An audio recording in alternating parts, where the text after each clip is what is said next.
ಆದೇಶಕ್ಕೆ ಕಿಮ್ಮತ್ತು ಕೊಡದ ಜಿಲ್ಲಾ ನಗರಾಭಿವೃದ್ಧಿ ಕೋಶ ಯೋಜನಾ ನಿರ್ದೇಶಕ ಈರಣ್ಣ ಬಿರಾದರ್ ಹಾಗೂ ಮುಖ್ಯಾಧಿಕಾರಿಯಾದ ಹಂಪಯ್ಯ ಇವರನ್ನು ಕೂಡಲೇ ಅಮಾನತು ಮಾಡಬೇಕು ಎಂದು ಸಾಮಾಜಿಕ ಕಾರ್ಯಕರ್ತರಾದ ಅಳ್ಳಪ್ಪ ಅವರು ರಾಜ್ಯ ಸರ್ಕಾರಕ್ಕೆ ಆಗ್ರಹಿಸಿದರು.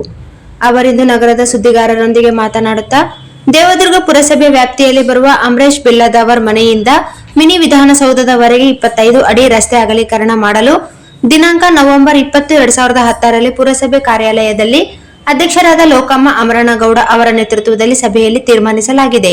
ನಿರ್ಣಯ ತೆಗೆದುಕೊಂಡು 15 ವರ್ಷ ಕಳೆದರೂ ಇದುವರೆಗೂ ರಸ್ತೆ ಅಗಲೀಕರಣ ಕಾರ್ಯ ನಡೆದಿಲ್ಲ ಎಂದು ದೂರಿದರು.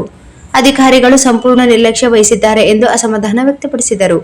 ಈ ಪ್ರಕರಣಕ್ಕೆ ಸಂಬಂಧಿಸಿ 2014ರ ಸೆಪ್ಟೆಂಬರ್ 25ರಂದು ಲೋಕಾಯುಕ್ತರಿಗೆ ದೂರು ಸಲ್ಲಿಸಿದರೂ ಇದುವರೆಗೂ ಯಾವುದೇ ಕ್ರಮ ಕೈಗೊಂಡಿಲ್ಲ ಎಂದು ದೂರಿದರು. ಇತ್ತೀಚೆಗೆ ಜಿಲ್ಲೆಗೆ ಆಗಮಿಸಿದ ಉಪ ಲೋಕಾಯುಕ್ತರಿಗೆ ರಸ್ತೆ ಅಗಲೀಕರಣ ಮಾಡುವಂತೆ ಮನವಿ ಸಲ್ಲಿಸಲಾಗಿತ್ತು. ನಮ್ಮ ಮನವಿಗೆ ಸ್ಪಂದಿಸಿದ ಲೋಕಾಯುಕ್ತರು 90 ದಿನ ಒಳಗಡೆ ಕ್ರಮ ಕೈಗೊಳ್ಳಬೇಕು ಎಂದು ಅಧಿಕಾರಿಗಳಿಗೆ ಆದೇಶ ನೀಡಿದರು. ಅಧಿಕಾರಿಗಳು ಆದೇಶವನ್ನು ಉಲ್ಲಂಘಿಸಿದ್ದಾರೆ ಎಂದು ಆರೋಪಿಸಿದರು. ಲೋಕಾಯುಕ್ತರು ಅಧಿಕಾರಿಗಳಿಗೆ ಆದೇಶಿಸಿ ವರ್ಷಗಳು ಕಳೆದರೂ ನಿರ್ಲಕ್ಷ್ಯ ವಹಿಸಿದ ಅಧಿಕಾರಿಗಳ ವಿರುದ್ಧ ಲೋಕಾಯುಕ್ತರು ಯಾವುದೇ ಕ್ರಮ ಕೈಗೊಳ್ಳದೆ ಇರುವುದರ ಬಗ್ಗೆ ತೀವ್ರ ಅಸಮಾಧಾನ ವ್ಯಕ್ತಪಡಿಸಿದರು. ಲೋಕಾಯುಕ್ತರು ಒತ್ತಡಕ್ಕೆ ಮಣಿದು ಅಧಿಕಾರಿಗಳ ಜೊತೆ ಹೊಂದಾಣಿಕೆಯಾದರೆ ಸಾರ್ವಜನಿಕರ ಸಮಸ್ಯೆಗಳ ಬಗೆಹರಿಸಲು ಸಾಧ್ಯವೇ ಎಂದು ಪ್ರಶ್ನಿಸಿದರು. ಉಲ್ಲಂಘನೆ ಮಾಡ್ತಾ ಅಂದ್ರೆ ನಾನು ತಿಳಿಸ್ತಾ ಇದ್ದೇನೆ.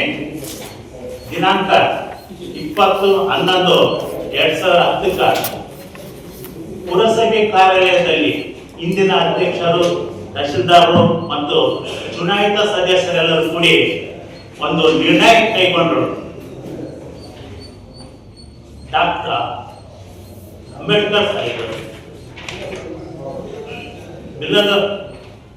ಅಮರೇಶ್ ಬಿಲ್ಲದ ಮನೆಯಿಂದ ಮಿನಿ ವಿಧಾನಸೌಧವರೆಗೆ 25 ಫೀಟ್ ರಸ್ತೆ ಅಗಲೀಕರಣ ಮಾಡಬೇಕಂತೇಳಿ ದಿನಾಂಕ 20/11/2010 ನಿರ್ಣಯ ತೆಗೆದುಕೊಂಡ್ರು.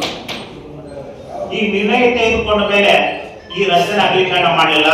इस वीडियो को लाइक करें, हमारे चैनल को सब्सक्राइब करें और बेल आइकन जरूर प्रेस करें हमारी न्यू वीडियो सबसे पहले देखने के लिए।